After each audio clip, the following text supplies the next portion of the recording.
Enfin le voilà, on pourra dire qu'il s'est fait attendre. Je ne parle pas du Père Noël, mais du volet mobilité du CPER 2021-2027. On aura en effet patienté durant l'année 2021, 2022, 2023 pour le voir arriver sur son traîneau médiatique. Heureusement, durant ces dernières années, notre région n'est pas restée les bras croisés.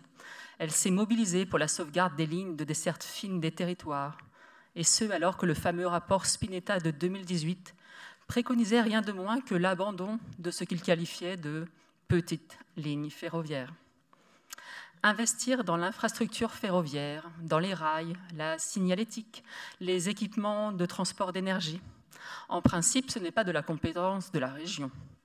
Mais nous ne pouvions pas détourner les yeux des ralentissements et menaces de fermeture de lignes qui planaient très fortes sur les trains, sur les lignes où circulent les trains Rémy, à savoir Tours-Loche, Tours-Chinon, Tours-Vendôme, Châteaudun, Paris, Bourges, Montluçon, Chartres, Courtalin, Salbris, Valençay.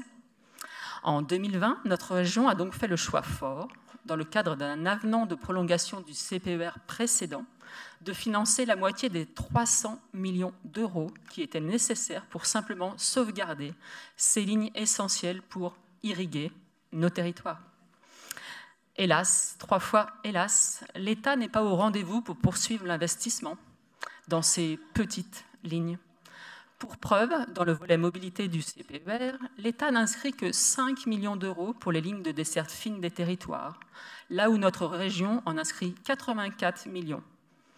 La région s'engage notamment seule à hauteur de 30 millions sur Tours-Chinon, à hauteur de 27 millions sur Tours-Loche et à hauteur de 14 millions sur la ligne du Blanc-Argent entre Salbris et Valençay.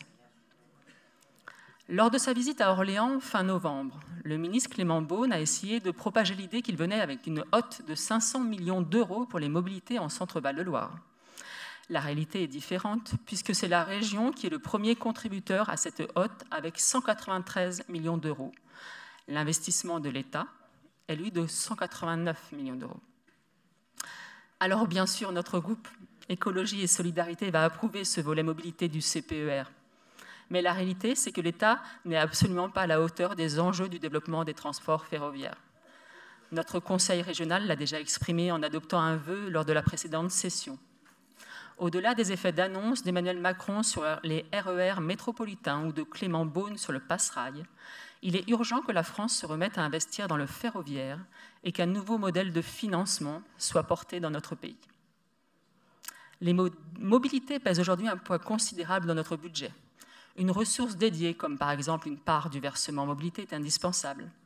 La baisse de la TVA à 5,5% pour les services de transport régionaux ou locaux sont une autre piste, ou encore une taxe sur les billets d'avion, les jets privés ou les palaces.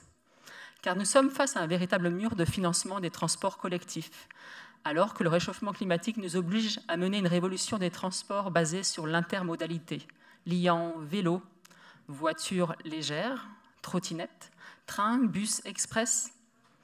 Il est aussi indispensable de mettre fin aux grands projets inutiles, qui sont des appels d'air vers plus de voitures, vers plus de gaz, vers plus de consommation d'espaces naturels. L'autoroute Toulouse-Castres, le contournement autoroutier de Rouen et bien sûr le projet de l'A154 en Eure-et-Loire. Selon une étude de Reporter, le coût de tous ces grands projets routiers contestés, inutiles, atteindrait 18 milliards d'euros. À ce sujet, je voudrais, au nom du groupe Écologie et Solidarité, exprimer notre satisfaction d'appartenir à une majorité régionale qui continue à ne pas mettre 1 euro sur le développement des routes. Nous sommes aussi satisfaits de voir dans ce CPER des études pour faire revivre l'étoile ferroviaire de Tours. Bethsabée Haas aura l'occasion d'y revenir, donc en plus de Jean-Patrick Gilles, et sûrement de M. Ogis, tandis que Karine Fischer évoquera le cas d'Orléans, mais aussi les projets de réouverture des lignes aux voyageurs entre Loches et Châteauroux et Chartres et Dreux. Nous nous réjouissons également du choix de la région de poursuivre son engagement en faveur du fret ferroviaire.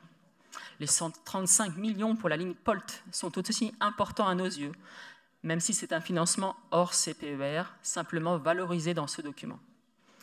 Enfin, nous saluons le fait que la région poursuive son soutien historique aux véloroutes, en prévoyant de mobiliser, comme l'État, 18 millions d'euros supplémentaires, notamment dans le cadre des prochaines conventions région-département. Développer la part du vélo dans les déplacements est une ambition de notre majorité régionale. D'ailleurs, ce développement est tellement actif que c'est... Veuillez conclure, s'il vous plaît. Que c'est l'intermodalité qui est à la traîne.